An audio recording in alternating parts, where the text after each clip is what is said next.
Magandang hapon mga katirison.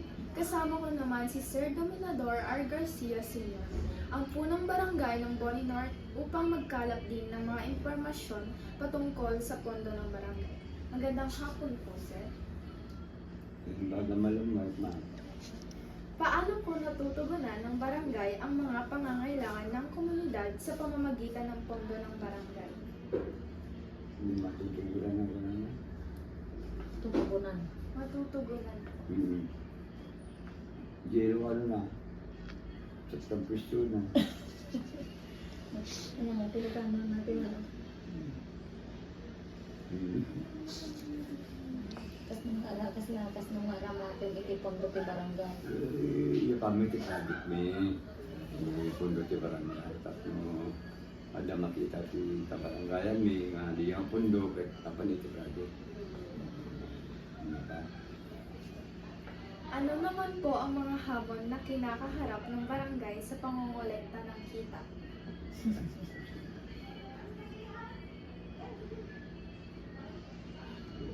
pangulita ng kita.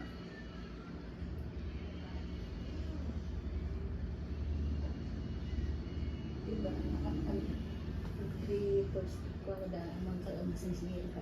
So, nariga kami, no, kata punta kita di barangay, ipakamong di kabarangayan, tapos ang mula, no, nangiparanad di kita di barangay.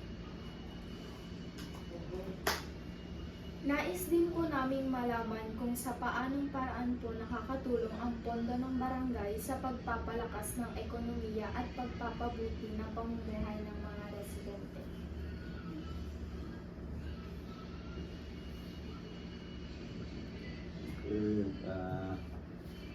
Man nga ayuda na rin kita kabarangayan na. Kaya kung di tayo pagkanganibot kami ti ayuda, anak ma. Maraming salamat po, Sir Dominador. Ako po si Crizel Mejia, nagbabalita mula sa Barangay Hall ng Boni North, Nueva Vizcaya. Balik sa'yo, Caterician Alia.